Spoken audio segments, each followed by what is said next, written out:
thosha, do me thënë të pjesa e finales? Patjetër.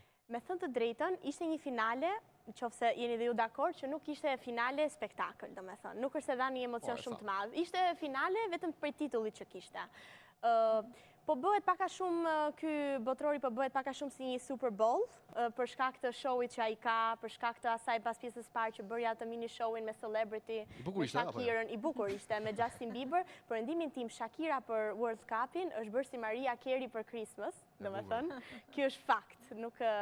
Por i shkon shumë format. I shkon, patjetër që po. Vërtet shumë spektakël. Shumë e veçantë, është simboli, do me thënë, i botrorit.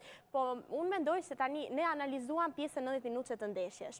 Po ta shohim pak dhe ta aspekti që pas atij 90 minutë që aty u bë, ta krahasoj unë me një areng gladiatorësh është pak, u bë shumë keq për shkak të sherrit që filloi të krijonte Argentina kundrejt spanjollëve, do të thënë u bë një sherr aq i shëmtuar për tu parë nga tifozët dhe kot, unë mendoj që nëse fiton, humb, nuk ka rëndësi. Do të thënë, ka rëndësi, po në fund të fundit, ti në fund, dy t'i japësh dorën në kundërshtarit, sepse është ai respekti dy anshëm që ti duhet ta bësh. Dhe unë mendoj që ajo është gjë shumë e shëmtuar, sepse kur ju bë Bellingamit, e kritikuan jashtëzakonisht shumë që Bellingami i gjuajti në kokë një argentinasi, lojtar, po.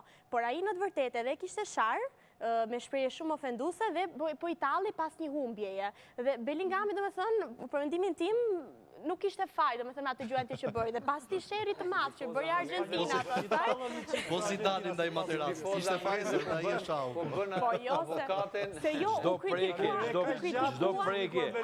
çdo prekje kundërshtarit është totalisht gjest i unë jam dakord dhe unë nuk është se mbështes për atë veprim që bëri. Problemi është që gjesti duket dhe ajo që thuhet